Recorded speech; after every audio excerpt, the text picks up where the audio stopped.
গত 11ই জুন বাড়ি থেকে বেরিয়ে নিখোঁজ হয়ে যায় টিটাগড় পৌরসভার 11 নম্বর ওয়ার্ডের অন্তর্গত লক্ষ্মীঘাট এলাকার বাসিন্দা 15 বছর বয়সী প্রতিবন্ধী যুবতী মেহেজবিন খাতুন। পরিবারের পক্ষ থেকে বিভিন্ন অঞ্চলে খোঁজ করা হলেও খোঁজ মেলেনি তরুণীর। এরপর 12ই জুন লিখিত অভিযোগ দায়ের করা হয় খড়দহ থানায় পরিবারের পক্ষ থেকে। সংবাদ মাধ্যমের মুখোমুখি হয়ে উদ্বিগ্ন তরুণীর বাবা জাভেদ হোসেন ও স্থানীয় বাসিন্দা উমেশ ভার্মা কি বললেন শুনুন। দুপুর 12টার সময় বাড়ি থেকে চলে গেল, তখন থেকে এখনো পাওয়া যায়নি। পুরো জায়গা খুঁজে নিয়েছি, কোনো জায়গা পাওয়া গেল। থানাও ডায়েরি করেছি। বাড়িতে কি তখনও একাই? হ্যাঁ, একাই ছিল। কি ঘটনা ঘটে?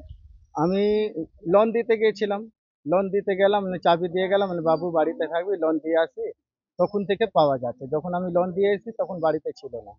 তখন থেকে সব জায়গা খুঁজে নিয়েছে, এখনো পাওয়া যাচ্ছে না। থানা ডায়েরি ফাইরি সব করে দিয়েছে। কি মনে হচ্ছে? কি মনে হচ্ছে আমি বুঝতে পারছি না, কেউ কোথায় চলে গেছে। আচ্ছা, আমাদের বাসন্তী পাড়া লক্ষ্মীঘাটের পাশে একবারে ঘটনা হয়েছিল। 5টে মেয়ে এখান থেকে ওই পারে নিয়ে যাচ্ছিল, রাজস্থানের ছেলে ছিল, ওকে ডেকেছিল 5টে মেয়েকে, বলো আমি হাবড়ায় আছি, তুমি সবাইকে নিয়ে আসো। তখন আমাদের পাড়ার পাশে একটা ছেলে গুড্ডু নাম আছে, ও ধরে পড়েছে। যখন ধরা পড়লো, ও মেয়েদেরকে জিজ্ঞেস করলো, পুলিশ এসেছিল, মেয়েদেরকে জিজ্ঞেস করলো, তো বললো আমাদের একটা ছেলে আছে রাজস্থান থাকে, আমাদেরকে ডেকেছিল। এই ঘটনা আছে। তখন থেকে একটা মেয়ে হোস্টেল চলে গেছে, একটা মেয়ে বিহার চলে গেছে, আর 3টে মেয়ে এখানে, একটা তো আমার মেয়ে ছিল, আর 2টো মেয়ে এখানে আছে।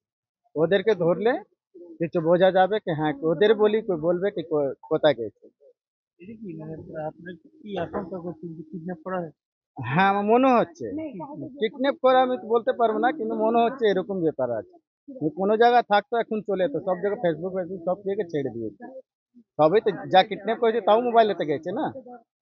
এমনি আমার মনে হচ্ছে কারো হাত আছে পাড়ায়, আনা হলে কিডন্যাপ করে বন্দি বানিয়ে রেখেছে।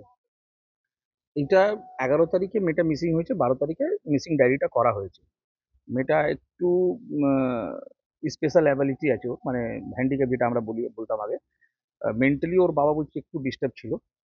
মিসিং ডায়েরিটা করা হয়েছে, পুলিশ চেষ্টা করছে। পুলিশের সাথেও আমার যিনি আইও ওনার সাথে কথা হয়েছে, প্রায় দুবার দেখা, গতকালও রাত্রে দেখা হয়েছে, 2-3বার ফোনেও কথা হয়েছে।